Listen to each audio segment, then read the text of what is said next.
저는 홈케어 MTS도 해보고 피부과 레이저도 받아봤으니까 걔네들이랑 이 제품의 차이점, 장단점 이런 거 말씀드릴 수 있을 것 같은 거죠. 오늘 영상 당연히 광고 아니고요. 안녕하세요 여러분 제 채널에 2년 전 모공 영상 있죠? 그거 보고 많이들 들어오시거든요. 시크릿 레이저 그 병원 어디냐고 아직도 DM이 그렇게 와요. 거기에 제가 MTS 반반 비교도 해보고 또 메디큐브 디바이스도 올리고 그러면서 저를 모공 유튜버로 기억하는 분들도 많으실 텐데 그래서 그런지 최근에 VT 리들샷 이거 어떠냐고 물어보는 분들이 많으시더라고요. 사실 제가 이거를 올해 5월에 블로그인가 어디로 받았어요. 당시에 이런 모공 현미경 이런 것도 보내주면서 달라지는 변화를 현미경으로 확인해라 이러면서 이렇게 온 거예요. 엄청 기대하면서 봤는데 당시에 효과가 크게 없었어요. 최근에 사용법을 바꿨더니 효과가 바로 나더라고요. 너무 괜찮길래 100샷이 남았음에도 불구하고 바로 300샷 구매해서 쓰고 있어요. 저는 홈케어 MTS도 해보고 피부과 레이저도 받아봤으니까 걔네들이랑 이 제품의 차이점, 장단점 이런 거 말씀드릴 수 있을 것 같은 거죠. 오늘 영상 당연히 광고 아니고요. 저도 조금 더 써봐야 확실히 알 것 같기는 한데 조금 더 써보고 괜찮으면 아마 평생 재구매템이 되지 않을까 싶어서 오늘 영상 준비해봤어요. 모공 축소를 하려면 뭐 MTS가 됐건 피부과 시술이 됐건 일단 피부, 모공 있는데 상처를 내야 돼요. 그러면 상처가 회복되면서 새살이 차면서 모공도 조금씩 메꿔지는 그런 원리. 상처를 내는 방식이 조금씩 다른데 MTS는 이런 바늘 같은 걸로 모공 있는 데를 찔러서 상처를 내고요. 피부과 레이저도 바늘로 모공을 찌르는데 얘네는 바늘 끝에서 레이저도 나가. 한 번 더 깊숙이 조져주는 더 활발하게 피부가 재생 활동을 하겠죠? 그럼 이건 대체 어떻게 하는 거냐? 이 안에 시카 성분을 바늘 모양으로 가공해서 넣었대요. 근데 그 바늘 크기가 모공보다 훨씬 작은 거. 그 수많은 바늘들이 피부를 찌르면서 정말 미세한 상처를 내는 거죠. 근데 제가 5월에 쓸 때는 왜 효과가 없었냐? 그때는 진짜 바르기만 했거든요. 그럼 바르기만 하지 이걸 뭐 어떻게 하냐? 이걸로 좀 제대로 효과를 보시려면 바른 다음에 팍팍 문질러셔야 돼요. 모공이 작아지려면 상처가 나야 되기 때문에 상처를 낸다는 생각으로 박박 문질러줍니다. 예전에 새살필, 해초필, 알라딘필 이런 거 받아보신 분들은 아시겠지만 걔네도 문지를 때 그 엄청 따가운 느낌이 있잖아요. 제 느낌에는 얘네가 그것의 조금 약식, 마일드한 버전 같거든요. 그런 느낌으로 이거를 쓸 때도 피부에 스크래치를 좀 내줘야 재생이 일어나니까. 물론 민감하신 분들은 처음부터 이렇게 쓰시면 안 되고요. 약간 간 봐가면서 조금씩 자극도를 늘려가시면 될 것 같아요.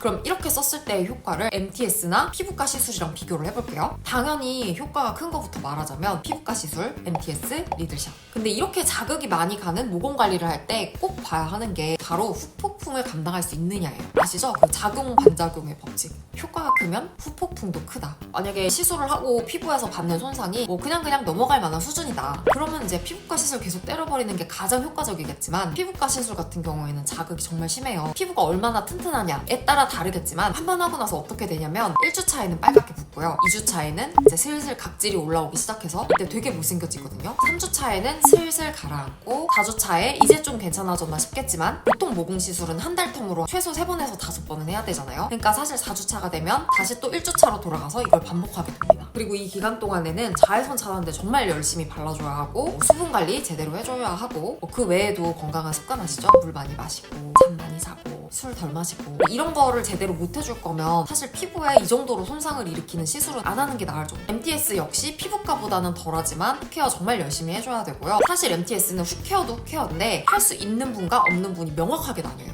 할 수 있는 분이라 하면 소독을 제대로 해줄 수 있는 분, 그리고 아파도 참고 계속 찌를 수 있는 분. 이런 MTS 같은 거는 생각보다 사놓고 제대로 못 쓰는 분들이 많으신 게 소독을 정말 제대로 해야 돼서 번거로운 데다가 아프고 겁나고 왜냐면 피나고 막 그러거든요. 한 번 하고 처박템이 될 확률이 높다는 거. 그래서 이런 여러 가지 이유로 뭐 피부과 시술이나 MTS는 꾸준히 해주기가 정말 힘든데 이 리들샷 같은 경우에는 사용할 때 부담이 진짜 1도 없어요. 그냥 뭐 화장품 바르는 거니까 소독 이런 거 필요 없고 그리고 뭐 사용 방법이 특별할 것도 없죠. 그냥 바르고 문지르면 된다. 그래서 저는 정말 만족을 하고 있고 단점은 아까 말했듯이 이런 센 모공 관리들이랑 비교를 했을 때 효과가 다소 떨어진다. 근데 뭐 제 영상 보셨던 분들은 아시겠지만 병원 관리 같은 경우에는 자극이 너무 세고 또 후폭풍이 겁나서 제가 5회 끊은 다음에 1년에 한 번씩 가서 5년 동안 다녔잖아요. 모공 시술 받고 나서도 1년이 지나면 거의 원상태로 돌아가니까 저는 그 엄청난 훅케어 폭풍을 감당하지 않아도 된다는 점이 단점을 상쇄하고도 남는다고 생각을 해요. 또 뭐 통증? 저는 통증을 잘 참는 편이기도 하고 또 뭐 MTS하고 피부과 레이저하고 하니까 이 정도 고통은 사실 고통 축에도 못 껴요. 그럼에도 이게 아프게 느껴지신 분들도 분명히 있을 거 아니에요. 어떤 종류의 통증인지 묘사를 해보자면 아주 곱게 가루를 낸 유리로 얼굴을 이렇게 문지르는 느낌? 유리로 얼굴을 문지르는 것만큼 아프다. 강도를 얘기를 하는 게 아니라 그런 감각의 통증이에요. 그렇지만 못 참을 정도는 절대 아니에요. 당연히 피부의 상처를 덜 내니까 훅케어도 덜 번거롭겠죠? 선크림 꼼꼼히 발라주는 정도? 물론 이것도 물 많이 마시고 잠 잘 자고 술 적게 마시고 뭐 운동하고 이러면 좋겠지만 상대적으로 피부과 시술 훅케어 아니면 MTS 훅케어에 비해서 덜 강박적으로 관리해줘도 괜찮아요. 그냥 뭐 거의 무슨 뭐 레티놀이나 비타민C 바르는 정도의 그 정도 품으로 모공이랑 결 관리를 해줄 수 있으니까 마일드한 케어 방법이지만 자주 그리고 꾸준하게 해줄 수 있어서 그게 쌓여서 효과가 보이는 것 같더라고요. 그리고 통증 얘기 나왔으니까 좀 얘기를 해보자면 이 100이랑 300이 있으면 100보다 300이 3배 더 효과가 많냐? 그런 거 같지는 않고요. 통증도 100보다 300이 3배 더 따갑냐? 그렇지 않아요. 제가 느끼기에 한 1.5배 정도 따가운 느낌? 그리고 효과 얘기가 나와서 조금 더 얘기를 해보자면 이거 쓰고 난 다음날 피부가 매끈하고 팽팽하고 모공이 좀 줄어든 것 같은 느낌이 들거든요. 그게 뭐 실제로 하룻밤 사이에 피부가 확 재생이 된 건지 아니면 피부가 불어서 이게 상처 입으면 피부가 불거든요. 그래서 뭐 모공, 피부결, 요철이 좀 팽팽하게 불어있는 건지는 모르겠지만 몇 줄을 써보니까 점점 더 좋아지는 게 눈에 보이더라고요. 그리고 또 하나 MTS를 하고 나면 이런 데 봤을 때 특유의 피부 표면에 나 있는 그 조그만 구멍 같은 게 있는데 똑같은 게 얘를 하고 나서도 피부에서 보이더라고요. 저는 이게 너무 신기했어요. 이게 약식이긴 하지만 정말 MTS랑 비슷한 느낌으로 회복 과정을 거치는구나 싶어서 그리고 그 스크래치가 없어지면서 정리를 싹 해주는 그 느낌이 있더라고요. 다만 예상하시겠지만 깊은 모공은 이걸로는 뭐 끄떡도 안 하더라고요. 그래서 깊은 모공 관리 용도라기보다는 잔 모공, 결 이런 거를 관리할 목적으로 사용하시는 걸 추천드리고 깊은 모공 갖고 계시는 분들은 병원 시술 플러스 이 제품 투트랙으로 가시면 될 것 같아요. 모공이 뻥뻥 뚫린 요 나비존 이런 데는 병원이나 MTS로 이렇게 싹 조지고 또 보통 모공 큰 분들은 결감도 거칠고 잔모공도 많아요. 그래서 그런 부분은 이 제품으로 관리를 해주시면 될 것 같고 그리고 어차피 병원에서 시술을 받아도 영구적인 건 아니어서 집에서 관리는 꾸준히 해줘야 하니까 자세한 거는 예전에 올렸던 영상 참고해주시고요. 다만 이 제품은 기본적으로 피부가 튼튼할 때 쓰는 제품이에요. 그래서 시술 후에 약해진 상태에서 바로 이거를 쓰시는 거는 비추. 그 외에도 트러블이 올라와 있다거나 자외선에 너무 손상된 상태라거나 아무튼 피부 상태가 약할 때는 잠시 쉬어가시는 걸 추천드립니다. 여러분 제가 녹화하다 보니까 너무 흥분해서 말씀드렸는데 최종 정리해서 말씀을 드릴게요. 얘네가 깊은 모공을 치료할 수 있는 레이저 시술을 대체할 수 있는 제품은 아니에요. 다만 가벼운 MTS 정도는 대체할 수 있을 것 같고 그로 인한 효과는 잔모공 그리고 결 개선이에요. 제가 오늘 이렇게 흥분한 이유는 화장품에서 기대할 수 없는 개선 효과를 봤기 때문이고요. 그래서 본격 모공 치료는 병원에 가서 하시고 시술이랑 이거를 병행하시면 레이저 시술만 단독으로 하시는 것보다 시간 대비 혹은 뭐 비용이나 훅케어 드는 품 대비 훨씬 효과가 좋을 거예요.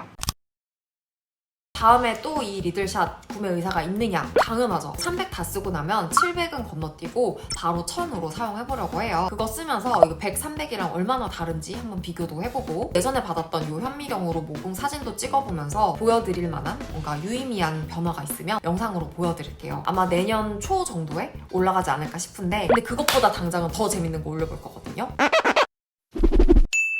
리들샷, MTS 이런 류의 피부에 구멍을 뚫거나 상처를 내는 관리 있죠. 이걸 할 때 강제로 피부에 구멍이 뚫리거나 상처가 나면서 같이 바르는 화장품의 흡수율이 확 올라가거든요. 비타민C를 쓰건 레티놀을 쓰건 이렇게 효과가 확 올라가니까 같이 쓰는 화장품을 잘 골라주면 되게 이득이에요. 마침 제가 또 최근에 이렇게 기능성 앰플들 조합해서 쓰는데 빠졌지 않겠습니까? 그래서 리들샷이랑 같이 쓰면 너무 좋은 요 꿀 조합들도 같이 다음 영상에서 보여드릴게요. 특히 제가 이번에 포커스를 맞춘 거는 항산화. 우리 구독자님들도 탱글탱글한 피부를 오래오래 예쁘게 쓰고 싶다 하는 니즈가 가장 큰 것 같더라고요. 최대한 덜 늙게, 최대한 깨끗한 상태로 오래 쓸 수 있는 조합으로 제가 가져와 볼 테니까요. 다음 영상도 기대되신다면 구독 한번 눌러주시고요. 또 영상이 재밌으셨다면 좋아요 눌러주시길 부탁드리면서 저는 이만 물러가 보겠습니다. 그러면 다음 영상에서 뵐게요. 안녕.